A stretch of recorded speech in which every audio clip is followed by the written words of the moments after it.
Now we got our top 7 for the stocks. So top 7 Metaverse stocks. Coming in at number 7 is Taiwan Semiconductors MFGs. Their ticker symbol is TSM. They've been developing technologies that have been needed for metaverse applications.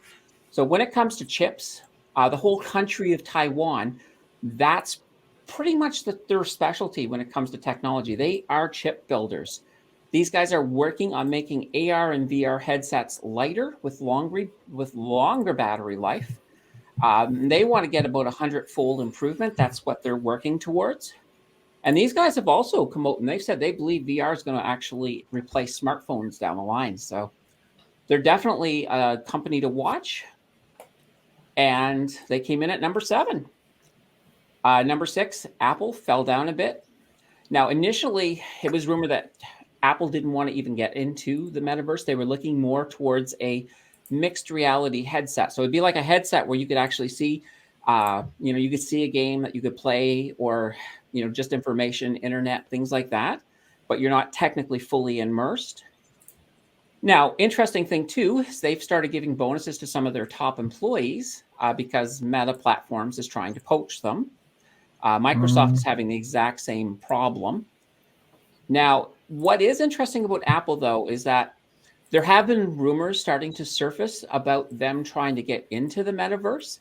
And the thing about Apple is they tend to keep their plans very close to the vest. So if they are planning a big metaverse move, we're not going to hear about it until it happens. All right, number 5, our good old friends Meta Platforms, or Facebook. They've gone all in on the metaverse, and they're poaching talent, as I said before, from Microsoft and Apple. Now, interestingly enough, in November of last year, they shipped 10 million Quest Oculus headsets. So they're really getting ready. So when you look at everything from just some of the software acquisitions they've made recently to some of their hardware implementations, you can tell they're on the verge of making a big meta splash. And I think that's one of the things that's popped them up to number 5. Told you they would. Absolutely.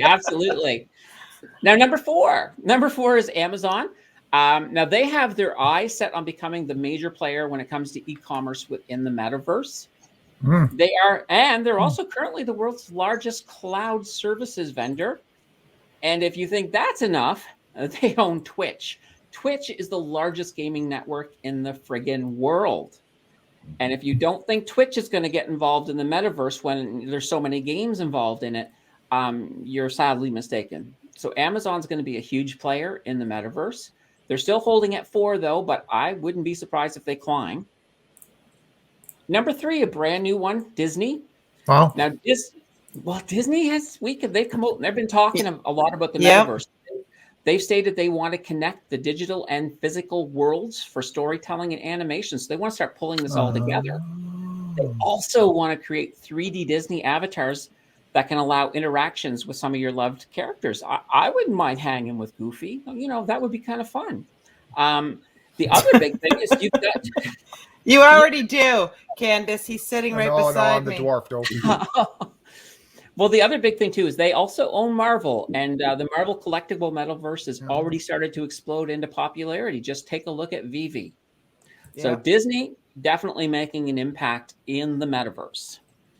All right, number 2, our number 1 last week, Qualcomm. They have fallen back a bit. They do have plans as well to dominate when it comes to chips for technologies key to the metaverse. They've been using their chip. There's the Snapdragon line. That's kind of cool. Now, they're also in bed with Facebook. So the Oculus Quest is powered by Snapdragon, which is the Qualcomm chip. So their success in the metaverse is kind of tied to Facebook. And if that relationship and partnership stays strong, they're both probably going to do very well within the metaverse. That brings us to a brand new number 1 who's never been on the chart yet before. And it is Intel. So Intel, really? Here's the interesting thing. First of all, they're claiming that the metaverse will need 1,000-fold processing power than what it currently has. And they are busy making CPUs, and they're also going to expand into making GPUs, which is basically a CPU on your graphics card. And that's all going to be in high demand. All of the technology that they're building is going to be the stuff that's going to make everything work in the metaverse. An interesting thing too is they've also started talking about AI enhanced technology, because they say the technology itself, due to Moore's law, that the processors are never going to get to that 1,000-fold. But if they use technology to sort of share it out by using AI enhanced technology, so for this example, the deep link technology which they've already developed, that's going to be a workaround.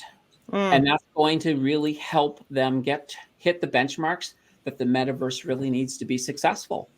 And while everybody was in the red, they were actually up a whopping 5.21%. Wow. They had a half decent week during the red times. That's cool. That Qualcomm or whatever it's called there, that Snapdragon processor, it's a very good processor. It's practically in everybody's cell phones. Mm-hmm. Interesting. Yeah. Well, And the this interesting was. thing, Go ahead. I was just going to point, if any of you haven't checked out the Danter's webpage yet, I broke down how I calculate these, because occasionally I get, well, how do you come up with these? So I've actually put the formulas in there, and you can take a look and get a general idea of where I'm getting my data from. I love it. I appreciate it. That was really, really good, Candace.